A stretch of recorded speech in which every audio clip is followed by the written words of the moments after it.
hemos tratado de poner relevancia al Día Mundial de Diabetes. Este año no puede ser diferente, aunque sea virtual, y esto nos lleva a que este año hacen un reconocimiento pues al personal de enfermería que tanto están a la par de estos pacientes y que son pues parte integral y fundamental de los equipos de salud, básicos de salud, y por eso pues este año la OMS le ha dedicado ese lema a ustedes, que es la enfermería y la diabetes mellitus.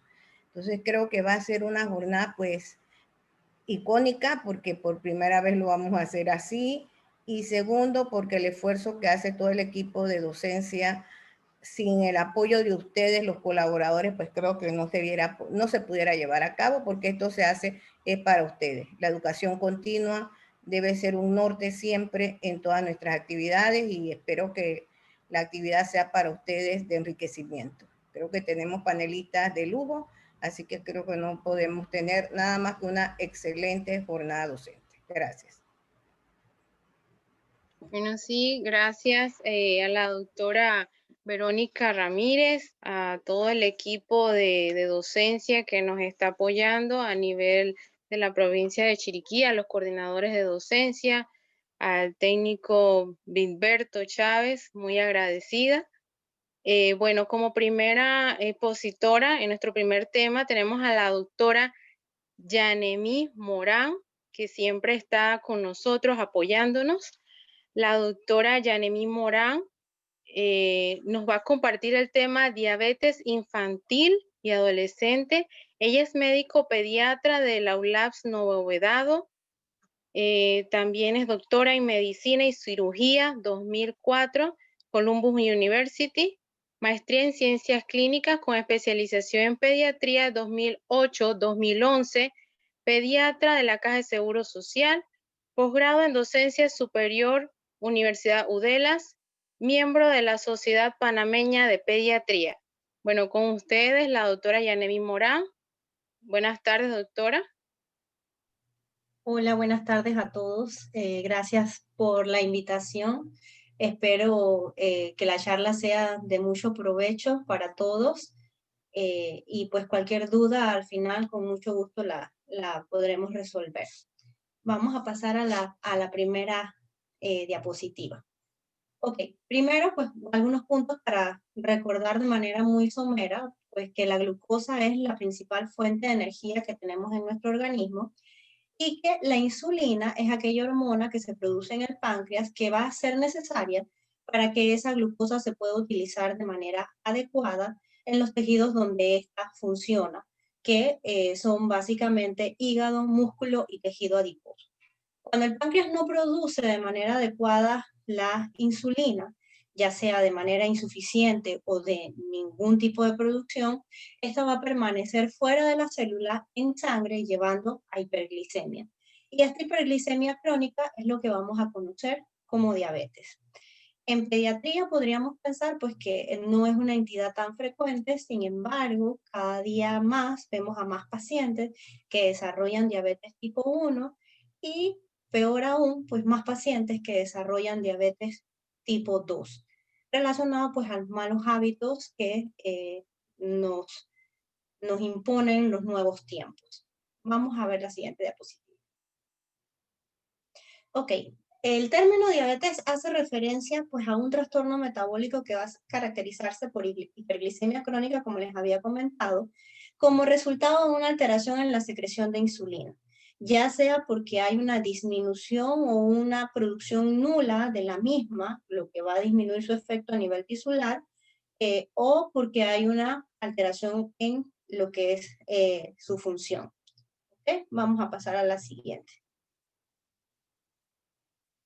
La verdad que los datos a nivel pediátrico que uno encuentra en la literatura panameña son escasos.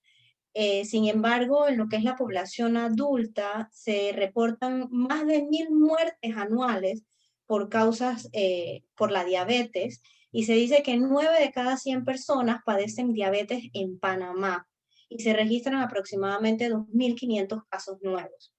estadísticas extraoficiales que se manejan en el Hospital José Domingo de Gualdía nos hablan de un diagnóstico al mes, por lo menos, de diabetes infantil tipo 1, con una población aproximada de unos 60 pacientes desde que tenemos endocrinólogo pediatra. Y diabetes tipo 2 no se está manejando tanto, básicamente ahorita mismo se tiene un caso, según me comenta el endocrinólogo pediatra.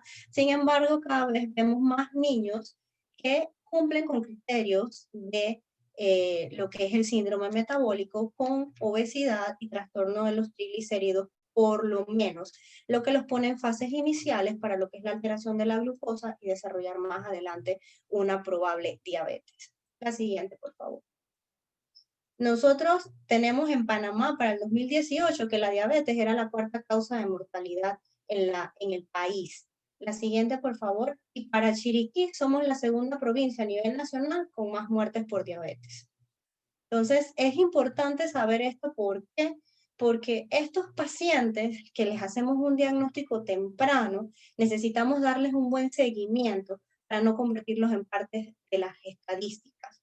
En la medida que hagamos un diagnóstico a tiempo y sobre todo que hagamos un trabajo de educación adecuado con el paciente, vamos a lograr que se haga un control de la glucosa de manera adecuada y estos pacientes no desarrollen de forma temprana las complicaciones tan temidas de la diabetes en general.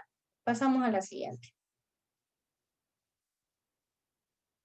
A nivel mundial se estima que aproximadamente un 0.02% de la población menor de 15 años tiene diabetes mellitus tipo 1, es decir, unos 500.000 niños en el mundo con una incidencia estimada de 80.000 nuevos casos cada año. La siguiente, por favor. Y cada vez más hacemos más diagnósticos de diabetes tipo 2. Esta se conoce aproximadamente desde la década del 70, antes de esto no se hablaba de ella. Está más asociada a lo que es el sedentarismo, a malos hábitos alimenticios, al sobrepeso u obesidad, y cada vez la vemos con más frecuencia, sobre todo en aquellos países desarrollados, pero la estamos viendo también muy frecuente en nuestros países de Latinoamérica. En estos momentos sería Japón el lugar de la población mundial que más presenta casos de diabetes tipo 2 y se habla que están por arriba de una incidencia del 10 al 20% de casos anuales. La siguiente, por favor. Para clasificar la diabetes lo vamos a hacer en dos grandes grupos, la diabetes tipo 1 y la diabetes tipo 2, que son las que vamos a tratar de revisar en esta charla. La primera, que es la tipo 1, hay un déficit absoluto de la secreción de insulina que tiene base de carácter autoinmune o inmunológico. Y la diabetes tipo 2 se va a combinar porque hay una falta de respuesta de la célula a la insulina por resistencia a la acción de la misma y una respuesta secretora de insulina que al tratar de compensar se va a volver insuficiente. Entonces, a las finales termina siendo una deficiencia relativa de insulina producto de la obesidad. Podemos pasar a la siguiente. Podemos pasar a la siguiente. Ok. En este cuadro pequeño aquí vamos a ver lo que son los diferentes tipos o la clasificación etiológica de la diabetes mellitus. La primera, que es la tipo 1, que es de carácter autoinmune, que se divide en tipo A, donde pues el componente inmunológico puede ser detectado, y la tipo B, que es de forma idiopática, la tipo 2 que ya les comentaba, y hay muchas otras formas de diabetes que ya sean por defectos genéticos, por enfermedades genéticas raras, enfermedades del páncreas exocrino, por ejemplo, un accidente traumático en el que te lesionas el páncreas, una pancreatitis, una fibrosis quística, que tenemos buena cantidad de casos aquí en la provincia. Puede ser también por drogas, sobre todo estamos muy acostumbrados a veces a usar glucocorticoides para manejar enfermedades banales en dosis tal vez inadecuadas, por el tiempo inadecuado. Son causas que pueden desencadenar una diabetes. Se habla del papel de las infecciones, sobre todo en edades tempranas, enterovirus, citomegalovirus, que si el paciente pues tiene la codificación genética para desarrollar la diabetes después de esta infección, entonces puede presentar los síntomas más adelante. Vamos a pasar a la siguiente. Ok, en la diabetes tipo 1, fisiopatológicamente, pues primero vamos a recordar la estructura del páncreas. Básicamente, a nivel celular, tiene dos componentes. Uno es el componente exocrino, que representa mucho más el 95% de la totalidad del páncreas, que se encarga de producir en las células ductales y acinares bicarbonato y otras enzimas digestivas importantes. Menos del 2% corresponde a lo que es la porción endocrina, donde vamos a encontrar los islotes de Langerhans. En estos islotes de Langerhans van a funcionar 5 tipos diferentes de células, de los cuales nos van a interesar en este momento las células de Langerhans tipo beta, que son las que van a producir la insulina.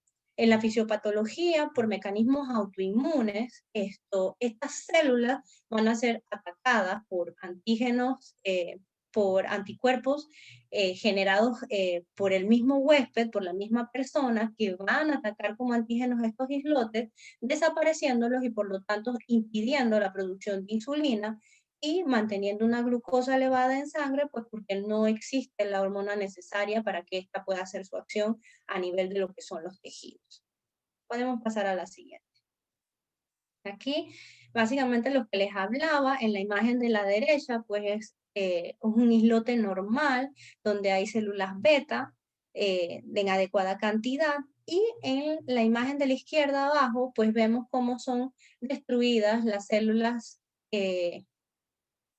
las células, las células beta están destruidas y por lo tanto entonces va a haber alteración de lo que es la producción de la insulina. Podemos pasar a la siguiente. Aquí en lo que es la diabetes tipo 2, hay entonces, básicamente lo que pasa en la diabetes tipo 2 es que hay una alteración en lo que es el nivel de adiposinas y ácidos grasos libres por el aumento de la grasa. Esto va a llevar a una resistencia de insulina que, como por decirlo, pues no va a haber la llave para que el azúcar entre a la célula producto del exceso de este tipo de sustancias, y la célula empieza a generar un mecanismo compensador, a aumentar la producción de insulina, pero va a llegar un momento en que ese mecanismo va a fallar y junto con lo que es la resistencia de la célula a la acción de la insulina, entonces va a haber una alteración en lo que es la producción y va a ocurrir un déficit de igual manera a largo plazo. Podemos pasar a la siguiente. Ok, esto es más de lo mismo. En el paciente no diabético, la insulina logra introducir la glucosa a la sangre. En el paciente diabético, pues la insulina no es suficiente para hacer esta acción. Y en la tipo 2 hay un bloqueo de esa función. Un bloqueo que, repito nuevamente, en determinado momento va a lograr que los mecanismos compensadores fallen y tampoco va a haber producción de insulina. Podemos pasar a la siguiente. Ok, en la fase 1, pues hay muchos genes implicados, se habla también de lo que es el antígeno leucocitario humano, que va a actuar sobre los islotes y los va a reconocer como si fueran un antígeno, destruyéndolo. Todo esto va a ocurrir mientras hayan los mecanismos compensadores sin que haya ningún síntoma en el paciente, hasta que finalmente la destrucción ocurre de manera completa y se empiezan a establecer los síntomas de la diabetes que vamos a detallar un poquito más adelante. Las primeras fases puede haber alteración de lo que es la glucosa en ayunas y luego lo que es la alteración de la tolerancia a la glucosa hasta que se instaure la diabetes como tal. Podemos pasar a la siguiente.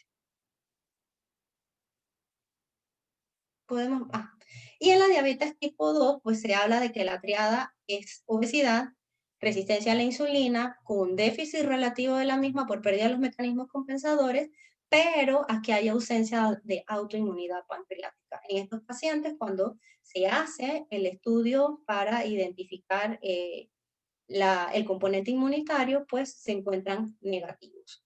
La siguiente, por favor.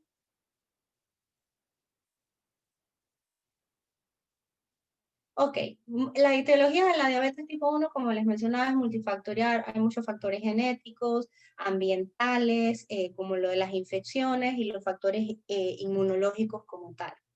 Se hablan de más de 60 ubicaciones a nivel de un gen que